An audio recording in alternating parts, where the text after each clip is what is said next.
And we are live, Mediagrapher Podcast, numero dos. Awesome. Here with Cameron Malley. Yo. Yes. So right off the bat, why don't you let everybody know who you are, where you're from, and your media journey this far. I know that you're in college. Media has been a thing for you. You liked it. You wanted to get more involved in it. So why don't you just tell everybody who you are, where you're from, and where you're at with your media journey. Yeah. So I am Cameron Malley. I live in the suburb area of LA, and I grew up really just doing video editing or like YouTube videos, just of random stuff, really just posting screen recordings of video games or like recording from my iPod and then editing that crap on my phone. And like really that's how I got interested and did that for a couple years, got a laptop, and then started doing video editing through Premiere and Sony Vegas. And then here I am. Throughout high school I discovered that this was like something I seriously wanted to do as a career and as my passion. And now I'm learning about doing different things, setting compositions, video camera settings, videography, what lenses to take on shoots, stuff like that. So that's kind of where I'm at right now. I have a good extensive background as far as video editing and looking to build on that and start learning in videography. Awesome. And I remember you saying that you'd done a lot more video editing than actually shooting, and around now you're wanting to get more involved in the shooting side. Yeah, exactly. Awesome. Yeah, really quick, have you ever edited on Pinnacle Liquid? No. Yeah, that was... Never heard of that. That's a software that I was taught in high school, and I always ask that question to people, and no one's really edited on Pinnacle, but yeah, just cool question. So it looks like, you had you have had interest in media for a while now, and then just last year, the end of last year, we got in contact, and you had some interest in what I was doing with Mediagrapher Pro, wanted to get involved, and so this last 6 months, working with our team here, why don't you tell everyone your experience working with the Mediagrapher team the last 6 months? So I think it's been really dope working with the team, first off, because before I would just do freelancing gigs here and there, just trying to, learn the craft and really focus on just kind of getting my start. And then working with the team has been really cool because obviously you get different perspectives on different things. Everyone's giving their input. You're working with people that know their stuff and really are trying to share their knowledge and build the team up and build the media company up. So that's been pretty cool.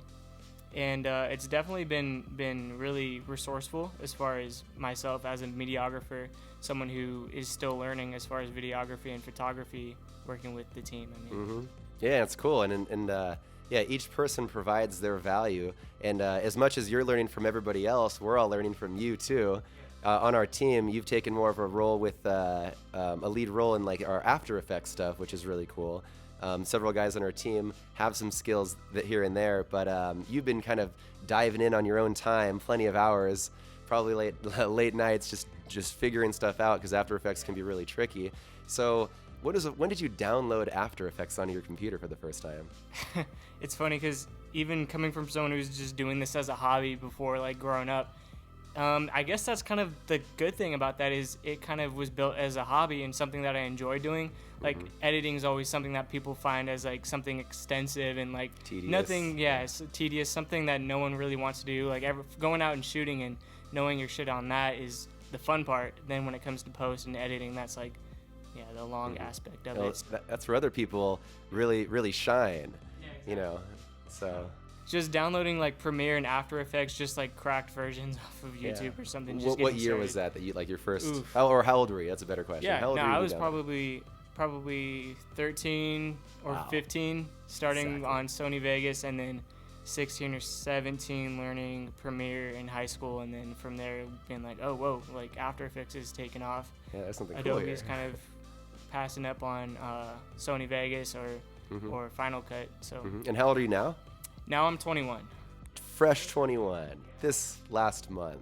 It's April 3rd, and yes, your birthday was last month. 21.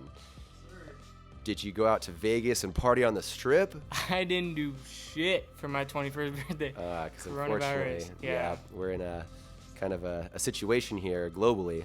So, but that doesn't mean we can't have a post 21st birthday party. Once things go back to normal here, eventually it will.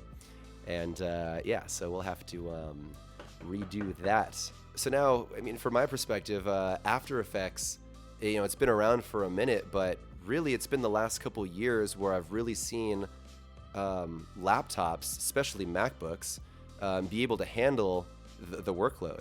A few years ago, just working with After Effects, it can be discouraging because of how long render times take, or if your computer crashes, or just because it's not as intuitive as other softwares for sure. So what I'm saying is just like the last couple years, I've really seen, especially 2019 is when I saw MacBooks be able to handle After Effects just on a lot of different things that it previously couldn't do. So that's really something that an area that we're going to be targeting as Mediagraphers, as it becomes a standard to use After Effects in just a regular video production workflow for a media team. It's just really cool seeing that like that's going to be the standard here, or actually now it is the standard. In fact, if you look on a lot of social media platforms, you're seeing After Effects style video on there more frequent than 2 years ago, 3 years ago. Yeah, So the way that Adobe gets it to like work seamlessly with Premiere too, you can open up an After Effects composition within Premiere and then have it just work flawlessly and seamlessly within Premiere. Like that's pretty cool, and definitely with the way that GPUs have been able to help with rendering times and stuff like that, the way that you have your settings set up within Premiere and After Effects can help a lot too. But yeah, and I bet some PC people are saying that their laptops or computers could have handled After Effects more than a couple years ago, and great. But a lot of people have MacBooks, and since I'm sitting here with a decked out MacBook, I've just noticed, being a MacBook user the last few years, that yes, it is now possible to do a lot of things in After Effects, such as just quick motion titles, YouTube intros, working with templates that you download from stock sites, and even just creating your own presets and stuff within creating your own presets, your own masks, tracking, all that stuff's just becoming a little bit more streamlined to add into the workflow. So that's really awesome. And then what's really cool now is, since TikTok is all the rage, we've now dove into the area of adding After Effects. I want to call them just After Effects things in our TikToks, which is really cool. And so this last few weeks, why don't you go ahead and just tell everyone just like some things that we've been doing just to get people ideas on how to be creative with TikTok. Yeah, no, me and Victor and Blake, two of our other Mediagraphers, have been working on TikToks just around the house. Just simple things that people can do if they have a camera, an iPhone, a laptop, like you were saying, a MacBook, because MacBooks can now render out crazy fast speeds on Premiere or After Effects, and you could be doing this stuff on your own. We've been making different types of TikToks, mainly just stuff within After Effects, like you mentioned, or different camera movements, camera tips, or what's the word? Tutorials? Yeah, I guess Tips, tutorials, tutorials, behind yeah, the scenes, stuff like that, and even trick shots or something trendy. TikTok's a very trendy app within music or different things that people are doing on the platform, and I think that's definitely one of the keys to posting and getting your following on there. But yeah, definitely. And then just tell everyone, so you use Premiere Pro. Are you familiar with Final Cut? Vaguely. Since it's another editing software, I kind of know. I just gotta ask around and be like, oh, how do I cut this, or where do I find this type of effect or transition? Where are my presets at in here? And then if I used it more, I'd probably know that kind of definitely. stuff. But Yeah, it's really knowing what to look for within the program. Once you know what to look for, or like you have your editing style down or your editing process, then it's really just knowing where the stuff is in the program. And then back on TikTok. So what are some things that we've been doing lately that you've seen work? We've all been posting on our accounts, and we see that some perform much better than others. So what patterns have you seen that that actually work? So we've been noticing that usually these bigger TikToks that are more trendy or on the For You page have been going at a faster pace, or using trendy music within the app. Within TikTok, you can choose what video or music track you want to add to your video. And even if you don't even use the music within the app, you can still set it, or you can overlay the audio and then just mute it, and it'll still be found within that category of the music, I guess, if that makes sense. And let's see, what else?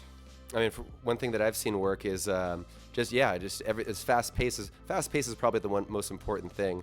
if you're watching a 10-second video and not a lot of action is happening, then, people, how easy is it just to swipe up to the next faster video? So pacing is incredibly important when it comes to retaining your audience's attention. That kind of also brings in like engaging captions or, text that you can put over the video, stuff like that. Yeah, definitely. So one thing we've been doing here the last week is kind of just gathering a bunch of TikToks that have gone viral and that everyone's engaging with, and just breaking them down, seeing what they all have, seeing how they're similar, seeing how they're different, seeing the direction that they're all going. And in fact, since we're talking about TikTok, I definitely recommend everybody to download it if they haven't already, and just start posting random videos in the same style that they're seeing the ones go viral. I hope you get used to, posting the TikToks first off, because if you make a TikTok account and you post one TikTok and then don't get used to posting, then, yes. It's about consistency. That too, and then also just getting a feel of how to use tags, how to use the music tracks, how to, get a feel of the algorithm, because right now it's at a point that, of course, there's people that have blown up on the app and have millions of followers, but everyone's still trying to, do their own thing within the app and figure out the algorithm, so yeah, it's a good time to experiment.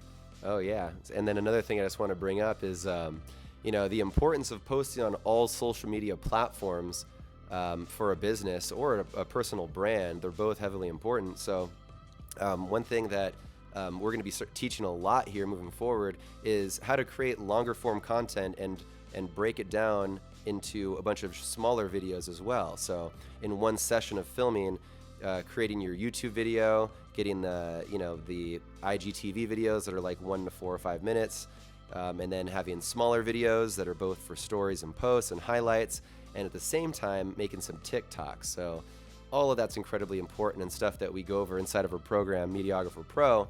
I just wanted to throw out there the importance of consistency, not just on TikTok, but on all these social media platforms. Yeah, building your following and building your audience is always important, to just pull in people from different areas and to grow. Mediagrapher will definitely show you how to do that. Build your audience. So this has been an awesome conversation so far, and I kind of want to lead it out with the importance of team building. So like just a few years ago, it was just me shooting by myself, finding gigs, and then I paired up with my brother, and then we got Blake involved, and now there's just a few more content creators that we've all pulled together. It's crazy how big it scales up and how quickly. And just how all the creative energy that like a whole media team puts together just advances everybody's skill sets and knowledge. So I kind of wanted to stress the importance of anyone listening out there. If you're shooting by yourself, definitely start collaborating with more people, getting out there, reaching out to people on Instagram. I mean, it's crucial to just this industry and field, and getting started as a mediographer. So alrighty, well, it's been an awesome conversation. Awesome having Cameron Malley come on and speak his mind, speak his experience. Yes, and thank you guys for watching the Mediagrapher Pro 2 podcast number 2. We're going to be doing this a lot more, finding out just as much value that we can give out as what we're trying to create here. So if you guys are interested, hit the like button, smash that subscribe button, go to Mediagrapher.com, get added to the mailing list. We're going to be putting out a lot of free trainings, both in emails and also on the Mediagrapher Pro Instagram and the TikTok. So at Mediagrapher Pro on Instagram, at Mediagrapher Pro on TikTok. Go check those out if you guys want to see some tips, trips. So follow, hit the notification bell, everything. All that fun stuff. Be on the lookout for Cameron Malley's TikToks and his tutorials. He's going to be showing a lot of After Effects stuff, really cool stuff that I'm still learning on a daily basis. So thank you for that. Awesome. See you guys next time, and thank you for watching.